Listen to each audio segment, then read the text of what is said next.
Welcome to the Cognitive Matrix.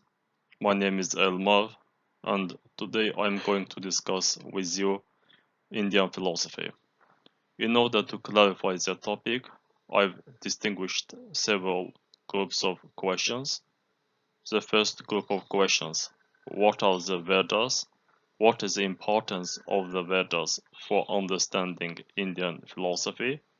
Second group of questions: what term was used in the Indian tradition to define philosophy? And the last group of questions are related to the classification of Indian philosophical schools. Okay, let's begin with the first group of questions. What are the Vedas? The Vedas are the earliest and the most basic texts of Hinduism. As is known, the earliest extant texts of Hindus are the Vedas, a title of which does not refer to a particular book, but rather to a literary corpus extending over 2000 years. And you may ask me why we should study Vedas in order to understand Indian philosophy. In other words, what is the importance of the Vedas for understanding Indian philosophy? The Indian philosophical tradition in its rudiments began in the hymns of the Rig Veda, the earliest of the four Vedas, composed most probably around 2000 years ago. Okay, and for this reason we can say that Vedas is very essential resource in order to understand the presuppositions of classical Indian thought. And our next question: what term was used in the Indian tradition to define philosophy? Because we know that philosophy is a Greek word which can etymologically mean love of wisdom. Of course, we cannot see this term in the classical Indian tradition. Instead of these, we can see two other terms which can be used to define philosophy in that culture. The first one is darshana, second one is anvikshiki. I hope I pronounce them correctly. And how can we translate or explain these terms? Let's begin with the darshana. Darshana has got at least two meanings. In the first meaning, we can say that darshana is way of seeing, or it can mean to see. In its second meaning, we can define darshana as a standpoint or perspective.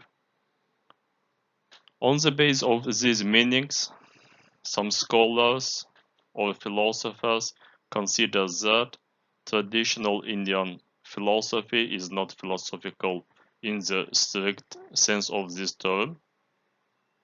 It is, let's say, a religious system, and we can only relatively say that Indian philosophy existed in the history of the intellectual ideas, or in the history of philosophy. But this approach cannot be completely true, because second term which was used to define philosophy, I mean anvikshiki, is closely connected with the critical examination. In other words, anvikshiki can be defined as a critical examination of the data provided by perception and scripture.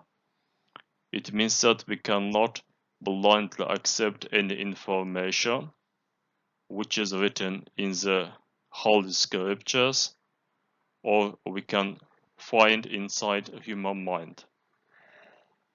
In order to accept these ideas, they must be justified. In other words, only after the justification any true belief can be considered as a valid knowledge. For this reason, for this justification, we should construct inferences or some logical argumentations, and you can see that there is special term in the Indian philosophy in order to define this inference, and this term is called as the Nyaya. And our last but not least question: how can classical Indian philosophical schools be classified in general? In a broader sense, we can divide them into two branches. The first one is Gnostica, the second one is Astika.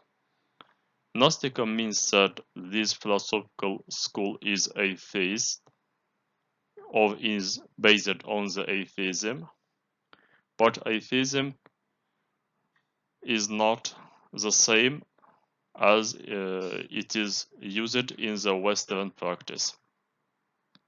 In other words, atheism is not related to the disbelief in the existence of God or other supernatural entities. Instead of this approach, atheism in the classical philosophical system means that someone denies the authority of the Vedas.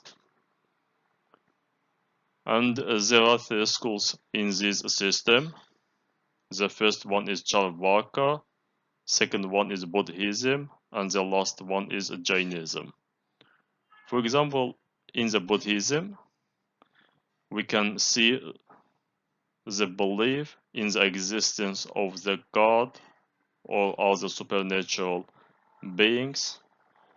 But in any case, Buddhism considered as the atheist system in the classical Indian philosophical system. And the second type of schools is called as the Astika theist system. Again, theism is not related to the belief in the existence of God or other supernatural entities. And what does it mean, Astika? Astika means that someone accepts the authority of the Vedas. And there are 6 schools in the Astika, and we can name them in the following way: Samkhya, Yoga, Nyaya, Vaisheshika, Mimamsa, and Vedanta. Okay, that's all what I wanted to discuss with you today. If you have got any questions, you can address them here, and I'd be very glad to answer them. Thank you for watching.